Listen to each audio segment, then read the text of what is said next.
साथियों, मैं भाई सुरेश मिश्र जी को आवाज़ दे रहा हूँ। सीधे सीधे पैरोड़ी के शहंशाह हैं, पैरोड़ी के माध्यम से देश का हाल बताते हैं। मैं उन्हें इन शब्दों के साथ सादर आमंत्रित कर रहा हूँ। समय का तकाजा है, हम सभी संतोष आनंद जी को सुनना चाहते हैं, इसलिए मैं उन्हें इन शब्दों के साथ सादर आमंत्रित कर रहा हूँ कि शायरी जिनकी रगों में रोज मौजें मारती, कामयाबी जिस, भाई साहब बैठ जाइए नहीं तो रात को बुरे बुरे सपने आएंगे। शायरी जिनकी रगों में रोज मौजें मारती, कामयाबी जिस कलम की नित्य उतारे आड़ती, और आकर्षक आवाज से जो महफिल को सजा देता है, अरे ये वो पौवा है जो बोतल का मजा देता है।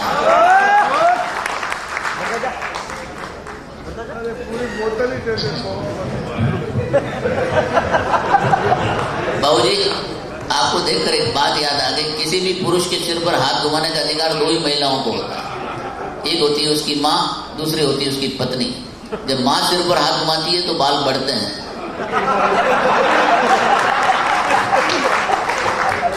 पत्नी जब सिर पर हाथ घुमाती है तो बाल झड़ते हैं। सब एक दूसरे को देख रहे हैं आसपास। स्वागत है। मैं आप सबको नमन करता हूँ, खाली कुर्सियों को भी प्रणाम करता हूँ। मेरे आने के बाद आप ऐसे शांत हो गए जैसे मुझे श्रद्धांजलि देने के लिए आए हुए हैं। आपने जो घनघोर तालियां बजाई हैं उसके लिए मैं आपका शुक्रिया अदा करता हूँ। पीछे कुर्सियां खाली हैं, मैं तो भरा नहीं है हाल। मैं इस तो यही कहना चाहता हूँ कि आपकी संख्या उतनी है जितनी इस देश में ईमानदारी बची हुई है, और ईमानदारी जितनी भी हो उसे हमें प्रणाम करना चाहिए। और मैं चाहता हूं कि मुट्ठी भर ईमानदार लोग इतनी जोर से तालियां बजाएं कि बाहर बैठे लाखों बेईमानों के कानों तक ये आवाज जानी चाहिए।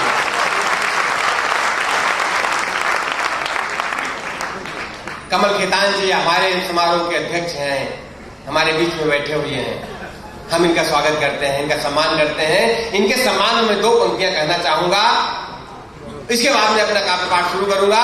अगर आपको लगे कि सही सटीक पंक्तियां उन पर बैठती हैं तो फिर एक बार तालियों का महोत्सव करिएगा, फिर हम अपने काव्य पाठ पर आ जाएंगे। हमारे खेतान जी यहां बैठे हुए हैं कि मुश्किल पड़ेगा वक्त तो टाला न जाएगा। मुश्किल पड़ेगा वक्त, खेतान जी ध्यान दीजिएगा, मुश्किल पड़ेगा वक्त तो टाला न जाएगा, अमनो चमन का मुंह में निवाला न जाएगा। ये ऐसे चिराग हैं अपने समाज के कि बुझ भी गए ना तो उजाला न जाएगा। मैं देख रहा था आप राणा तबस्सुम और युवराज भाई के नोक झोंक को किस तरह से मजा ले रहे थे, आनंद ले रहे थे, उछल उछल के तालियां बजा रहे थे। और विशेष करके जो बुजुर्ग लोग हैं वो तो इतना जोर जोर से तालियां बजा रहे थे, पूछिए मत। अब मुझे विश्वास हो गया है कि आदमी, हमारे देश का बुजुर्ग, विशेष करके युवराज भाई जैसे लोग, ऊपर से कितने भी अटल बिहारी दिखे मगर अंदर से एनडी तिवारी ही रहते हैं। आपने हमें पत्थर दिया, एक सीधे प्रश्न का कितना कठिन उत्तर दिया। अपने अनुभव दूसरों के नाम पर कहने में माहिर भाई सुरेश जी से निवेदन करूंगा कि आगे बढ़े। क्या कर सकते हैं, हमारे राणा तबस्सुम जी आए, कितना बढ़िया सुना रही थी, आपको मजा ले रहे थे आप। जब से राज्यसभा में महिला विधेयक पास हुआ है, महिलाओं की सूरी बदल गए हैं। ऐसे ऐसे जवाब देती है कि आप निरुत्तर हो जाए। मेरी पत्नी 1 महीने के लिए मायके गई, वापस आई तो मैंने प्यार जताने के लिए अपनी पत्नी से पूछ लिया कि 1 महीने में मेरी कभी याद आई थी? उसने कहा हाँ आई थी। मैंने कहा कब आई थी? उसने कहा रेलवे स्टेशन पर कुली नहीं मिला ना, तब याद आई थी। क्या कर सकते हैं, ये महिलाएं हैं। महिलाओं का जवाब सुनिए, आप मजा लीजिए, मजा ले रहे हैं। मैंने कहा 500 रुपए दो, मतलब क्या करोगे? मैंने कहा चश्मा लगवाना है, चश्मा। बोले टेंशन मत लो, मेरी जैसी सुंदर महिला पूरे मोहल्ले में कोई नहीं है। मैंने कहा भगवान वो बात नहीं है, अरे मुझे दूर का दिखाई नहीं देता। मेरा कान पकड़ के छत पे ले गई, बोली वो क्या है? मैंने कहा चांद। बोले और कितनी दूर तक देखेगा? ये है महिलाएं। हमारे युवराज भाई, इनकी एक बार शादी हो गई, यूपी में 8 बार होती है। नहीं अभी तक एक ही बार हुई, आप टेंशन मत लीजिए। ये सोचा कि मैं अपनी पत्नी से पहली बार मिलूंगा, पहली रात में ही ऊपर ऐसा प्रभाव डालूं मेरे जीवन भर की फैन हो जाए। इन्होंने 4 पंक्तियों की कविता लिखी, पत्नी से मिलते कविता में शुरू कर दिए, तुम ही मेरी भावना हो, तुम ही मेरी कामना हो, तुम ही मेरी आराधना हो, तुम ही मेरी सब कुछ हो। इनकी पत्नी भी सेमी कवित्री निकल गई, उसने भी कविता में शुरू कर दिया। इनकी पत्नी ने कहा तुम ही मेरे रमेश हो, तुम ही मेरे दिनेश हो, तुम ही मेरे मुकेश हो, तुम ही मेरे मायके वाले सुरेश हो। इन्होंने एक दिन अपनी पत्नी से कहा कि आजकल तेरी सुंदर सी सहेली मेरे सपनों में आने लगी है। इनकी पत्नी बोली कि अकेली ही आती होगी। इन्होंने कहा हाय राम, तुम्हें ये सब कैसे पता चल जाता है? इनकी पत्नी ने कहा कि उसका पति तो मेरे सपनों में आता है। मैं जवाब दे सकता था, लेकिन समय बहुत कम है, जवाब देने का समय नहीं है। मैं क्या कहता हूं, मैं युवराज भाई का जवाब दे ही नहीं सकता। क्यों नहीं दे सकता? इनका पूरा खानदान ही हाजिर जवाब है। इनके घर में छोटे छोटे बच्चे भी ऐसे जवाब देते हैं, ऐसे जवाब देते हैं कि पूछिए मत। इनके 8 साल का पोता, परसों फिल्म आई 16, इनकी पत्नी, इनका 8 साल का पोता, तीनों पिक्चर देख रहे थे। रात को 12 बज गया, इन्होंने अपने पोते से कहा जाके सो जा, तुझे कल स्कूल जाना है। नहीं जा रहा था, इन्होंने 2 तमाचा लगाया, ले जाकर बिस्तर पर पटक दिया, ऊपर से चादर डाल दिया। फिल्म चलती रही। रात को 1 बजे अमजद खान हेमा मालिनी को देखकर कहता है, ओ छमिया जरा मुझे भी तो ठुमके लगा के दिखा। ये बात इनकी पत्नी को अच्छी नहीं लगी, भारतीय नारी है, उठकर किचन की तरफ जाने लगी। रात को 1 बजे इनका दिमाग भी अमजद खान जैसा ही हो गया। इन्होंने अपनी पत्नी को घूर कर देखा और कहा, ओ छमिया जरा मुझे भी तो ठुमके लगा के दिखा दे यार। इतना सुनते इनका 8 साल का पोता चादर के नीचे से मुंह निकाल कर कहता है, अरे ओ बसंती, इस कुत्ते के सामने मत नाचना। इनका बेटा भी कम नहीं है, 7वीं में 2 बार फेल हो गया।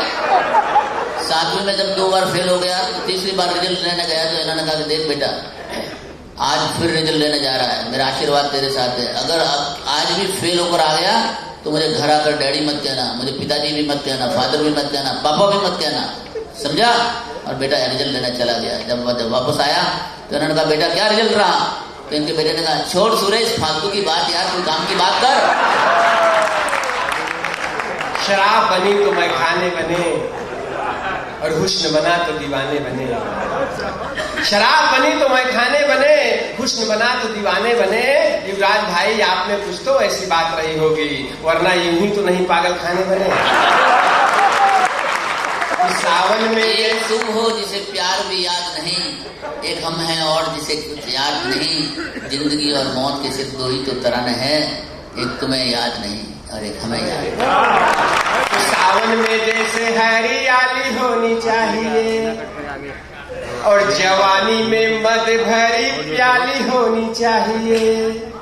अटल के लिए जो मनाली होनी चाहिए, वो सीमा की जैसे रखवाली होनी चाहिए। तो आपकी जोरदार ताली होनी चाहिए, आपकी जोरदार ताली होनी चाहिए। मैं एक भजन सुनाता हूँ आपको, लेकिन आपको लगे कि हाँ भजन में आपके दिल की बात है, तो जो तालियां आपने शुरू की हैं, मेरे शब्दों के साथ, मेरी पंक्तियों के साथ चलनी चाहिए। समय की मर्यादा है, 1-2 पैरोडियां सुनाऊंगा, फिर समय मिला तो बाद में सुनाऊंगा। शब्दों के साथ चलेंगे कि रामचंद्र कह गए सिया से, ऐसा भुजबल आएगा। नहीं, अन्यथा मत लीजिएगा, हम किसी पार्टी के आदमी नहीं हैं, हम भाजपा के भी आदमी नहीं हैं, हम कांग्रेस के भी आदमी नहीं हैं, आदमी तो हम मायावती के भी नहीं हैं। इसलिए आनंद लीजिएगा, मजा लीजिएगा कि रामचंद्र कह गए सिया से, ऐसा कल युग आएगा, राज करेंगे शर्मा घोटे, तिल की मौज मनाएगा। धर्म भी होगा, कर्म भी होगा। पिछले दिनों अमेरिका जाना हुआ, पूरे विश्व के कवि इकट्ठे हुए, सब अपने देश की बड़ाई कर रहे थे। अमेरिका वालों ने कहा हमारे यहाँ एक आदमी का हाथ ही नहीं था, हमारे वैज्ञानिकों ने कृत्रिम हाथ लगा दिया, आजकल टेनिस का चैंपियन है। फ्रांस वालों ने कहा इसमें बड़ी बात क्या है, हमारे यहाँ एक आदमी के पैर ही नहीं था, हमारे वैज्ञानिकों ने कृत्रिम पैर लगा दिया, आजकल फुटबॉल का चैंपियन है। मुझसे रहा नहीं गया, मैंने कहा हमारे यहाँ का विज्ञान सबसे आगे। बोले इंडिया का विज्ञान किधर आगे? मैंने कहा हमारे यहाँ का विज्ञान सबसे आगे, हमारे यहाँ एक आदमी का सिर ही नहीं था। मुंडिच नहीं, हमारे वैज्ञानिकों ने एक नारियल रखा और साफा बांध दिया, आज वो हमारे देश का प्रधानमंत्री है।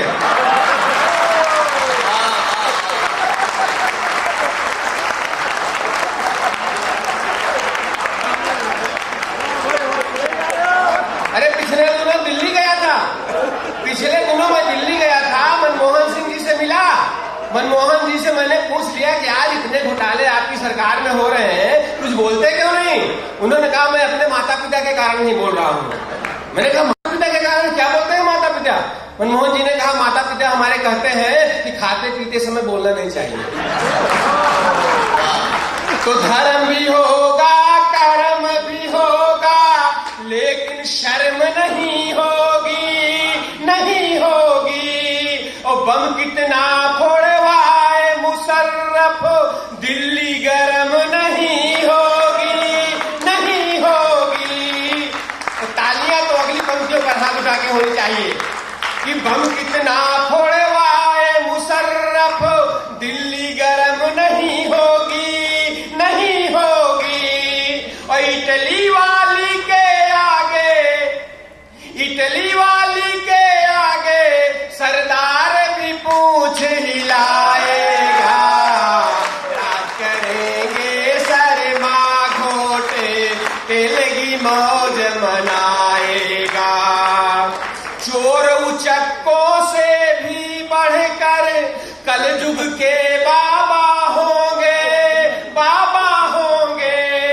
और वोट दिलाने के सेंटर अब काशी और काबा होंगे, काबा होंगे। और जिसका मन सबसे कलुषित, जिसका मन सबसे कलुषित निर्मल बाबा कहलाएगा। राज करेंगे शर्मा घोटे, तेलगी मौज मनाएगा। और 1 मिनट की एक पैरोडी और सुन लीजिए, इसके बाद जान लेता हूँ। रामचंद्र कह गए सिया से ऐसा कलयुग आएगा, कार्टूनिस्ट जाएगा जेल में और कार्टून देश चलाएगा।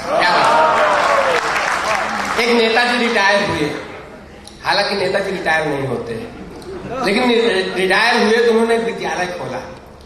विद्यालय खोला तो उसमें बच्चों का एडमिशन नहीं था, उसमें नेताओं का ही एडमिशन था। और नेताजी अपने विद्यालय का प्रचार कर रहे हैं। क्या प्रचार कर रहे हैं? मौज लीजिएगा, साथ में जुड़िएगा मेरे से। नेताजी क्या बोल रहे हैं कि डिंग चिगा डिंग चिगा डिंग चिगा डिंग चिगा ए ए ए ए ए ए ए 12 महीने में 12 तरीके का भ्रष्टाचार सिखाऊंगा रे।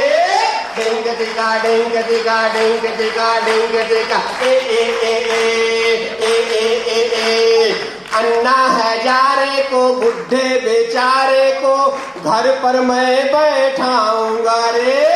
डेंग दिगा डेंग दिगा डेंग दिगा डेंग दिगा ए ए ए ए ए ए ए लालू ने चारा कैसे चबाया, भौरी ने चक्कर कैसे घुमाया। चीटिंग कैसे करोगे, रिश्वत की सेटिंग कैसे करोगे। लाइफ बनेगी अम्मा के जैसे, बाबूजी माल कमाओगे कैसे।